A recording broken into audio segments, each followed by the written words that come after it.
بسم الله والصلاة والسلام على رسول الله. السلام عليكم جميعا مشاهدي الكرام، كيف أحوالكم؟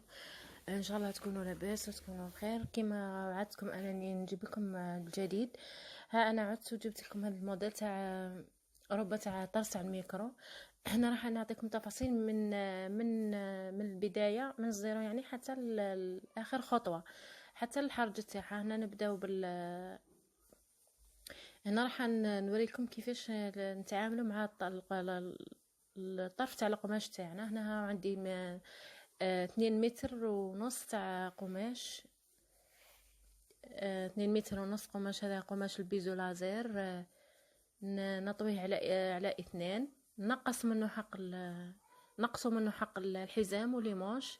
نصف متر هذيك و2. هي انا قلت لكم 2 متر ونص. صافي نحيو نصف متر نخدمو به الحزام وليمونش. نخليوهم هنا مجمولين، ما نفصلوهمش. هذه المرحله الاولى لما نكونوا راح نديوهم نطرزوهم. هنا نطوي القماش على 2 وثاني نفصله 2 مستطيلات ظهر وامام، نخليهم مستطيل ما نديروش فيهم حتى حاجه. اما الليمونش ثاني نخليهم مستطيل كبير. لماذا نخليهم هكذا؟ لانه لما نديهم لآلة الطرز عندها واحد الكادر هكذا قاعد كيما طاره، لما تجي راح تركب فيه ما يكفيهاش القماش، لذلك لازم تكون طويله باش تقدر تتحكم في القماش. عفوا. هنا هذا النصف، هذا عفوا، مش نصف متر كامل، اقل من نصف متر اللي درت به الليمونش.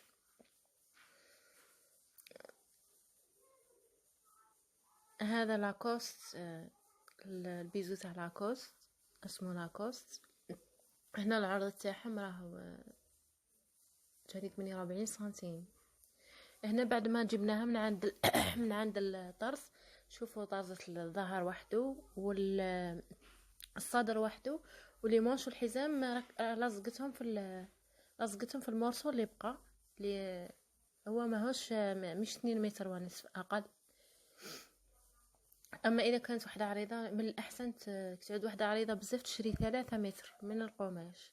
اما اذا كانت موايا او ضعيفه تشري 2 متر. الى هذيك عاد صح دير الحزام زادت فيه شويه، وهذه ضعيفه يعني.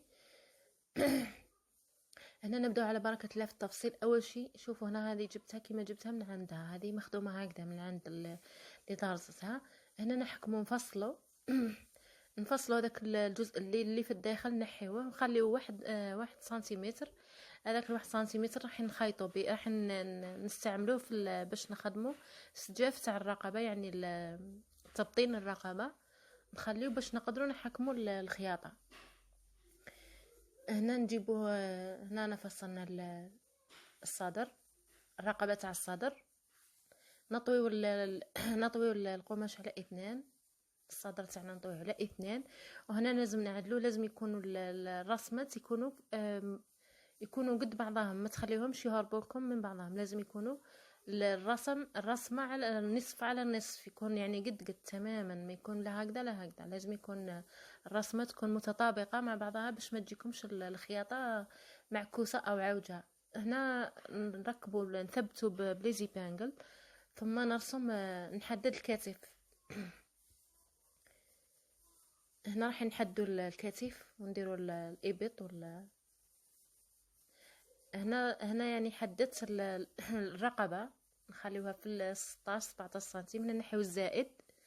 هنا طبعا رقبه الامام يكون 16 17 مليحه. هنا راح نديروا الكتف. بعد ما نحينا الزوائد نديروا الكتف 11 سنتيم ابتداء. نبداو نحسبوا من هذيك الشرطه ديك تاع الصفراء، هذيك الطرزه الصفراء، ونهبطوا من الكتف نهبطوا ب 22 سنتيم. نعينوا نقطه 22 سنتيم. هذه النقطه تاع 22 سنتيم هي اللي راح نديروا فيها محيط الصدر. ثم هذيك 40 سنتيم من الكتف الى الاسفل، 40 سنتيم راح نعينوا فيها نقطه الخاصر. هنا نجيبوا المقاس تاع الصدر. مثلا لقينا الصدر لقيناه 100، نديروا 106. لقيناه 110 نديرو 116 والى وهكذا، يعني دائما محيط الصدر زائد 6 سنتيم حق لي باس. هنا مثلا لقينا هنا لقيتها مثلا 100 نديرها 106، نطوي شريط قياس على 4 ونحط نحط 106 وين جاتني النقطة. ثم الخاصر مثلا لقينا الصدر 100، الخاصر أكيد نلقاوه 90. نطوي المتر على 4 ونحط نطوي المتر على 4 بعد ما درنا فيه 95 سنتيم ونحط هنايا. يعني نذكر أنه المقاس هذا مشي تاع كل واحد يختلف المقاس من شخص إلى آخر.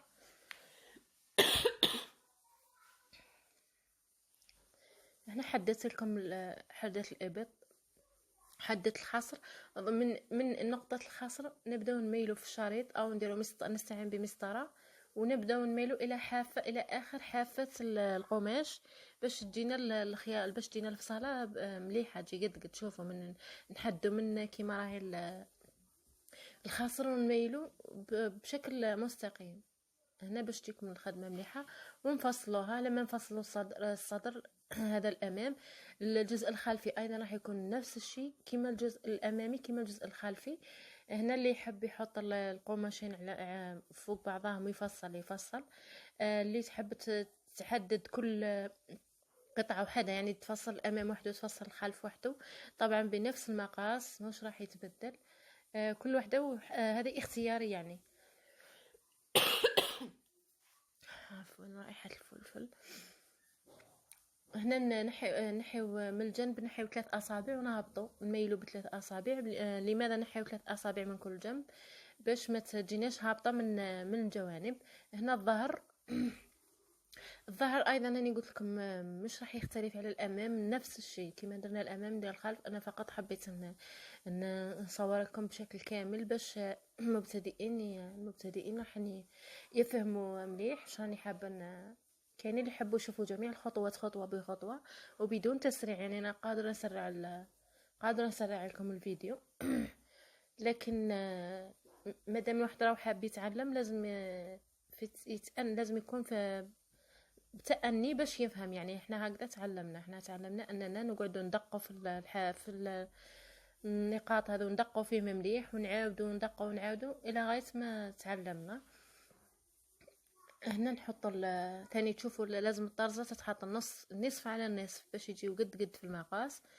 نحيو الزائد هذيك زوائد نحيوها خليو غير بلاصه الرقبه هنا. ونعاودوا نديروا الكتف 11 سنتيم.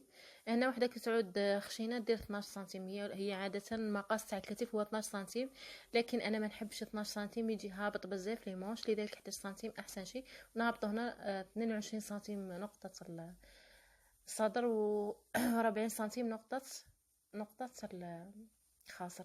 هنا شوفوا هنا 110 درت 110 نطويها على 2 نزيد نطويها صافي تولي مطويه على 4 ونحطها. واللي ما تحبش تضل تطوي في شريط قياس تروح فقط هذه 110 اللي لقيناها تاع محيط الصدر تقسمها على 4 والناتج اللي تلقاه تحطه، ماشي شرط تثنيه على 4. انا باش ما نضلش نفكر ونقسم ونزيد ونقص نطوي على 4 ونحط طول. هنا مادام لقيت الصدر مادام لقينا الصدر 110 اكيد الخصر يكون راح يكون 100.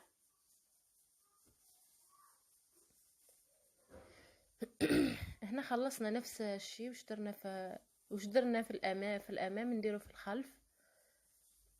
انا شوفوا كيف راني مايله الشريط، انا حبيت نوضح لكم يعني.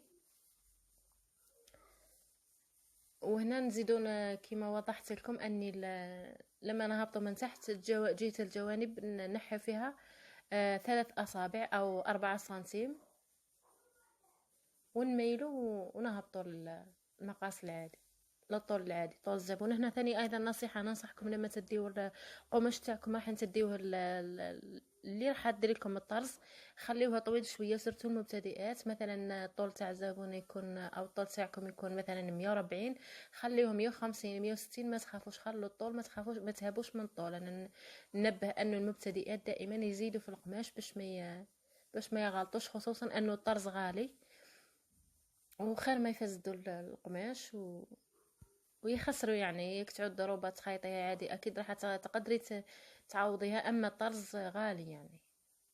الطرز ما عندكش كيفاه تنحيه، مش كيما الحرج تقدري تركبيه او ما تركبيهش. هنا ننتقل الى الليمونج.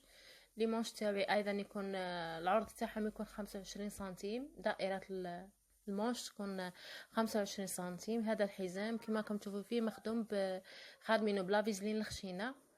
هنا الحزام نتاعنا تقدروا ديروا لهم كاين واحد البلاستيك يتباع قاعد، مستطيل تاع بلاستيك يتباع يخدموا به الحزام تاع القفطان. او كاين ثاني ايضا قاعد كيما ورق المقوى خشين بزاف، ايضا نقدروا نستعملوه. واللي ما عندهاش لا هذيك لا هذيك او حابه تقتصد، تقدري ديري لافيزلين الخشينه ماشي الرقيقه، لافيزلين الخشينه وتثنيها تطويها عده مرات 3 أو 4 مرات، وتعقبي عليها بالماشينه وتعقبي عليها بالحديد، ثم تخدمي التبطين. هنا راني خلينا مع ليمونش، نوضح لكم ليمونش. هنا حطينا المونش على المونش وحطيناهم مليح، ثبتناهم مليح. لازم تكون الرسومات متطابقه، يكونوا يعني محطوطين على بعضهم، يكونوا متاكدين بلي الرسمه راه. شوفوا الاتجاه تاع المونش، هذا المونش راح يكون للخارج. هنا العرض 25 سنتيم هكذا، هذا العرض 25 سنتيم. اما الطول راح يكون هنايا دخلت ب5 سنتيم باش هنا الطول اختياري من 20 الى اللي تحب توصلها كيما راهي طازه 20 سنتيم 25 حسب الرغبه. تقدروا توصلوه تقدروا توصلوا الطول تاع الموش الى كل واحد كيما يحب، يعني 60 سنتيم 45 50 20 كل واحد كيما يحب. هنا راني فصلت لكم المونش. هنا اللي تحب تزيد تحب تفهم طريقة تفصيل المونش تشوف الفيديوهات السابقة راح تفهم طريقة التفصيل، لأنها نفسها يعني طريقة تفصيل المونش هي نفسها. هنا خلصنا المونش تاعنا، مازال الحزام. هنا بنات ما تنسوش تبارطاجيو الفيديو لتعم الفائدة. ما تنسوش أيضا ديروا اشتراك في القناة، تفعلوا الجرس ليصلكم كل جديد، لأنني ما زال هناك الجديد والجديد. وكما راني نفيد فيكم نتمنى أنتم أيضا تفيدوني، يعني كما راني نفيد فيكم، وإن شاء الله تنجح لكم هذه الخطوات. أنا ثاني حابة الفيديو تاعي يعني ينجح. هنا الحزام العرض تاعو اختياري، من الاحسن انا ما نحبذش انه يكون خشن بزاف عريض بزاف، يكون موايا فقط.